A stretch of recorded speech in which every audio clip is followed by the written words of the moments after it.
Olá! Você está no Enfermagem na Real. Seja muito bem-vindo! E para quem não me conhece, eu sou a Rutiana. O tema de hoje é contenção mecânica e os cuidados da enfermagem. É um tema antigo e polêmico, mas presente nas práticas dos profissionais da saúde. Vamos falar sobre o que é de fato a contenção mecânica, quais são os objetivos, ou seja, por que essa prática é usada, as principais indicações, os tipos de contenção, as contraindicações, o que diz o COFEN em relação a esse tema. Você verá também as atribuições do enfermeiro, quanto tempo a contenção é mantida, como é feito o monitoramento, os materiais utilizados e os cuidados da enfermagem. E para você não perder nenhuma novidade, inscreva-se no canal. Lembra de ativar o sininho de notificações. Essa é a única maneira para acompanhar todas as aulas completas e o melhor, gratuitas.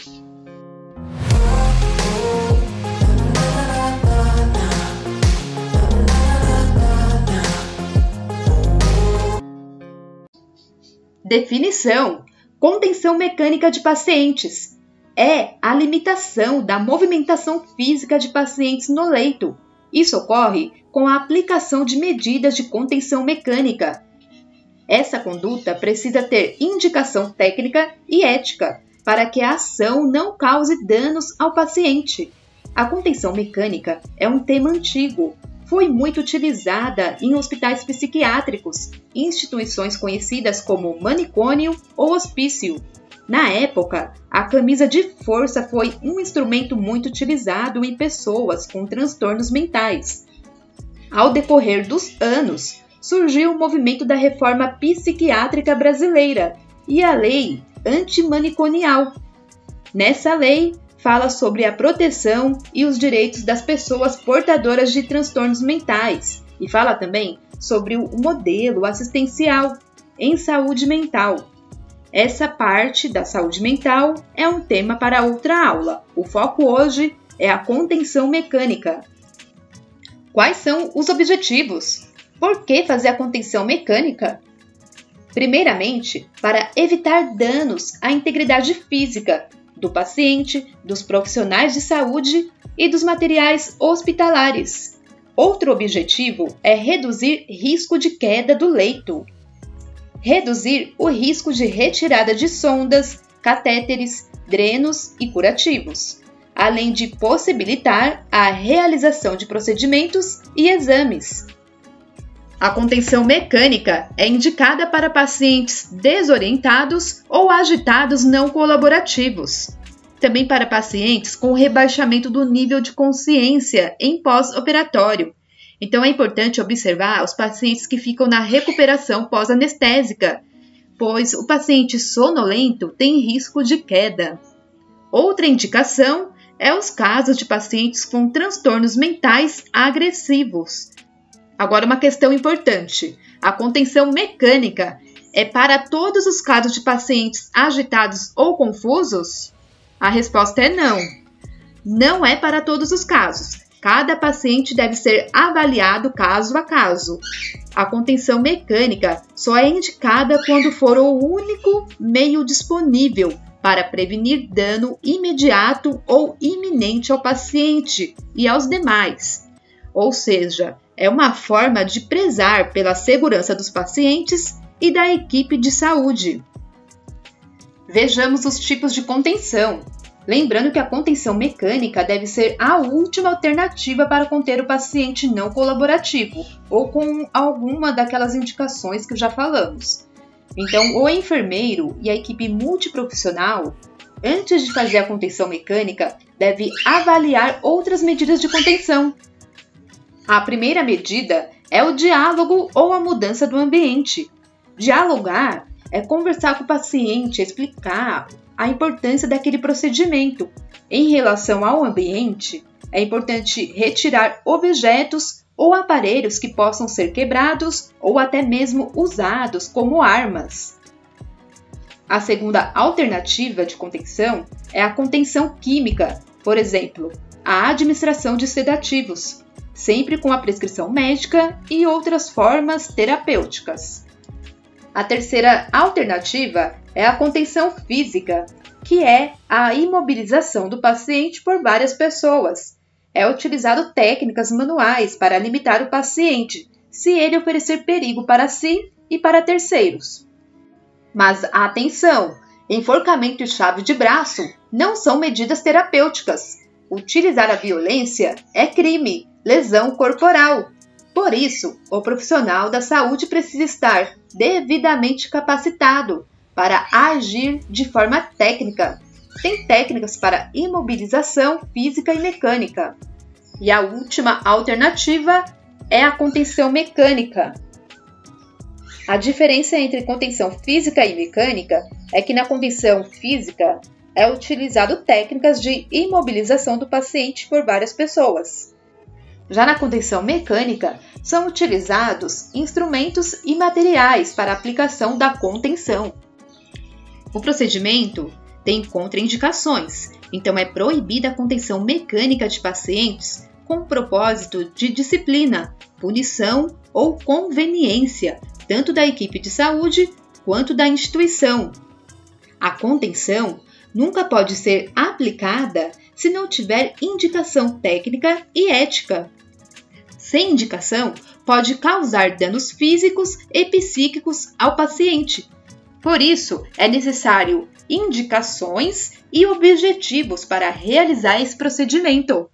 Os profissionais envolvidos em relação à execução são o enfermeiro, o técnico e o auxiliar de enfermagem sob supervisão do enfermeiro, além de outros profissionais da saúde, como acadêmicos e médicos. A tomada de decisão também pode ser feita através da equipe multiprofissional, que é composta por assistente social, fisioterapeuta, nutricionista, enfermeiro, médico, enfim, são os profissionais de nível superior que fazem parte da equipe multiprofissional, ou de acordo com os protocolos estabelecidos pelas instituições públicas ou privadas. Em situação de urgência ou emergência, o enfermeiro pode decidir se a equipe de enfermagem vai usar a contenção mecânica. E para as demais situações, a decisão é da equipe multiprofissional, a critério médico ou conforme os protocolos da instituição. Atribuições do enfermeiro. Se o enfermeiro decidir aplicar a contenção, com base no julgamento clínico, é necessário sistematizar. A SAI deve ser aplicada com o processo de enfermagem. Então, o enfermeiro vai fazer a sistematização da assistência de enfermagem e utilizar as 5 etapas do processo de enfermagem, que são elas: a coleta de dados, que é também conhecida como histórico de enfermagem, os diagnósticos de enfermagem, planejamento, a implementação da assistência de enfermagem. É nessa parte que entra a intervenção com a prescrição da enfermagem. E a avaliação, que é também conhecida como a evolução de enfermagem. Você vai evoluir o paciente. Portanto, o enfermeiro precisa estabelecer o diagnóstico de enfermagem, definir a intervenção, delegar e participar da aplicação da intervenção, além de supervisionar a equipe da enfermagem. É fundamental registrar no prontuário do paciente, anotar o estado mental que se encontra o paciente, a indicação do procedimento e o livre esclarecimento, isso é, orientar o paciente e familiares quanto ao uso da contenção, explicar as razões de seu uso, a duração e as possíveis complicações. Lembrando que essa conduta é utilizada para proteger o paciente ou outras pessoas de lesões provocadas pelo próprio paciente. Além disso, é para prevenir a interrupção do tratamento vital. Lembre-se, o uso da contenção somente deve ocorrer quando o risco de seu emprego é superado pelo risco de não utilizá-lo. Por exemplo, um paciente confuso ou agitado que saca toda hora a sonda nasointeral pode lesionar a mucosa nasal, além de interromper a dieta e provocar outros danos. Por isso, a observação da equipe é importante para prevenir danos ao paciente. Está gostando das informações? Então já deixe o joinha e inscreva-se no canal para você ficar por dentro das novidades. Por quanto tempo a contenção mecânica deve ser aplicada? Não tem tempo fixo, mas nunca deve ser prolongada além do período estritamente necessário para o fim destinado. Por exemplo, o paciente não está mais sonolento, não está agressivo, não apresenta confusão. Você observou que não tem o risco de tirar um dispositivo, um dreno ou um curativo. Apresentou melhora no seu estado mental. Então não tem por que prolongar o tempo de uso. A contenção tem objetivos e critérios técnicos para sua aplicação. Então nunca prolongue além do tempo estimado. Todo paciente em contenção mecânica deve ser monitorado pela enfermagem para prevenir ou identificar precocemente eventos adversos. Quando o paciente estiver em contenção mecânica, é necessário monitorar o nível de consciência, os dados vitais, as condições da pele e circulação nos locais e nos membros contidos, ou seja, a perfusão e a integridade da pele. A verificação deve ocorrer com regularidade e nunca superior a 1 hora. Atenção! Em observar com maior rigor os pacientes sob sedação, sonolentos ou com algum problema clínico que pode se agravar, e principalmente o grupo de risco, que são os idosos, as crianças e os adolescentes. A contenção mecânica é um procedimento em que são usados dispositivos, tais como braçadeiras, pulseiras almofadadas, também conhecida como ataduras. Essas ataduras têm na apresentação de tecido de algodão ou faixa elástica. Outro material utilizado é a compressa de algodão. Pode ser esparadrapo ou fita hipoalergênica. Lençóis sempre de algodão, tá?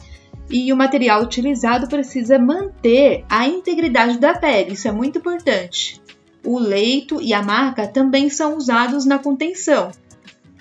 Na restrição no leito, é contido de forma técnica os segmentos corporais, como ombros, tornozelos, pulsos, quadril, joelhos, tórax e mãos. Na contenção de tórax, tende a observar a movimentação respiratória do paciente. E na contenção de mãos, você vai proteger a palma da mão do paciente com gaze ou compressa e enfaixar as mãos fechadas, como se fosse uma luva. Independente do local contido, todas as contenções mecânicas devem ter monitoramento clínico do nível de consciência, dos sinais vitais, da circulação e da integridade da pele. Lá no artigo 5º da Resolução 427 do COFEM, deixa claro que todos os casos de contenção mecânica de pacientes precisam estar registrados no prontuário do paciente, com os detalhes relativos ao monitoramento clínico, as razões para o emprego da contenção, precisa constar também a duração e se houve ocorrência de eventos adversos. Cuidados da enfermagem em relação à contenção mecânica.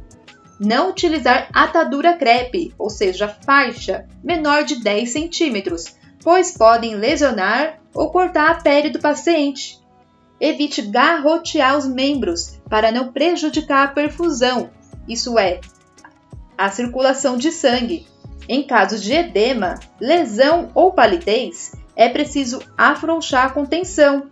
Então, afrouxe a contenção se necessário ou se ocorrer algumas dessas situações de edema, que é um inchaço, lesão na pele ou palidez.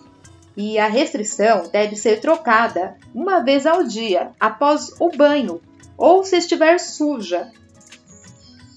Outro cuidado é ajudar o paciente nas suas necessidades nutricionais, com hidratação e higiene. Monitorar as condições da pele e circulação dos locais e membros contidos.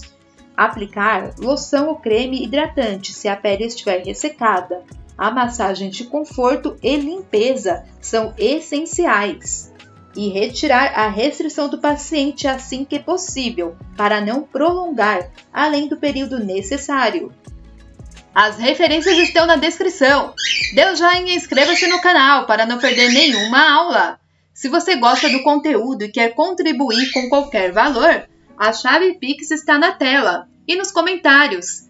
E se você preferir, pode agradecer o canal no Valeu Demais, aqui no YouTube. É muito fácil e rápido. Você pode fazer a contribuição com o valor que você quiser.